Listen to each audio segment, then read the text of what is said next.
Good day, welcome to Microsoft Excel training at Amavash.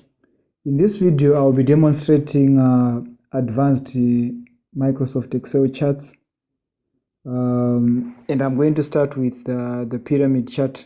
So the pyramid chart is normally suitable for data sets such as population figures. I'm sure you can see that I've got population figures here for different age groups, divided into male and female. So what you need to do here is to first convert one of the series into a negative series.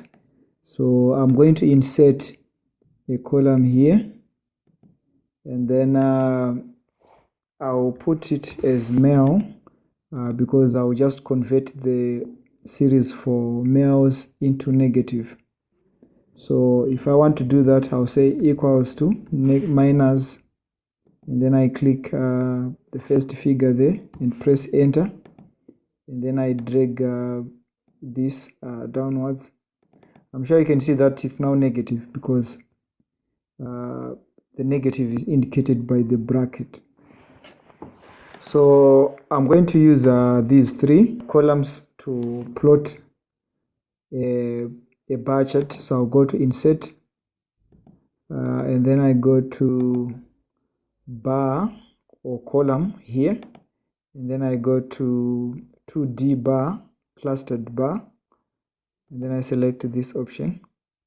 So I can delete the x-axis here, and I can also delete the grid lines here. So you can click the bars here, and then you go to format data series here, and then you put the width here to 10%, and then the series overlap, just to drag it to 100 like this.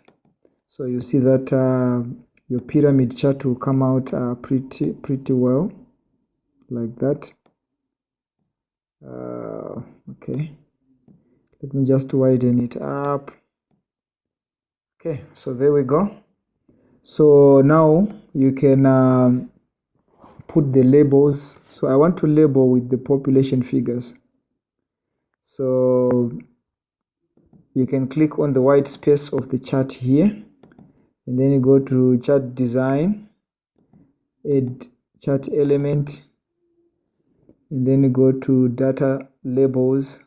So you put them outside. So you take this option which says outside end.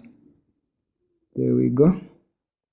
So this is now okay, except that the figures for males here are coming out as negatives, as indicated by the bracket.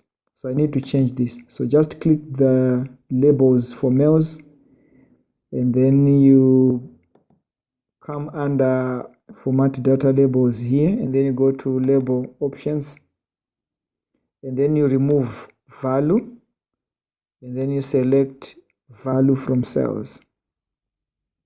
So you're now given an input box to select the range that you want. So these are males, remember. So we want to take this positive series. So you click OK. Now you can see that we have got positive numbers there instead of the negative ones. So we just removed this on the labels, and we put this, which is the same. Maybe we can change the y-axis labels there, maybe to some visible color, maybe white. You can make that bold. I'm going to demonstrate a step chart. So a step chart is normally suitable for data series such as inventory, or maybe market prices for interest rates or foreign exchange rates, or any commodity prices as they change over a time scale. So I'm sure you can see that my time scale here are months. So this is how you plot it. So you first select the second item. So the first item is January, the second item there is February, you select from the second item to the last item, you copy. I'm just using Control C to copy, and then you just paste it here. Control V will paste it, and then so that's for the labels. Now for the data, you go to the first item here, so you sort of like mismatches what you select here and what you select here. So you select from the first item to the second last item. So Control C will copy, and then Control V will paste. So then the last thing that you then do is to select the whole data set from the first item to the last item for both columns. Control C will copy, and then you come here, Control V will paste. So now you can select the headings. Control C will copy, and then Control V will paste the headings. So there we go. So you highlight this series, and then you go to Insert, and then you go to Line, and then you take the first option. So we get what is called a step chart. Let me make certain adjustments that I need to make. On the x-axis there, where you have got your date, you need to come under Format Axis here, and then you go to Axis Options, and then for Measure you put months, and then where there is a number there you put 1. So in simple terms, you're saying you want a 1 month interval. So that's why we select months, and then we put 1. So it's 1 month.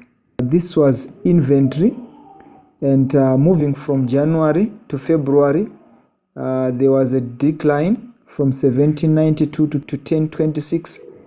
There you see the decline is indicated by this vertical line, which is going downwards. And then from February through March to April, so through March there was no change. That's why you see a straight horizontal line stretching all the way to April, because from February to April, there we go, February to April, through March there was no change. The change then took place in April. So that's why you see there in April there is a vertical line going upwards like that.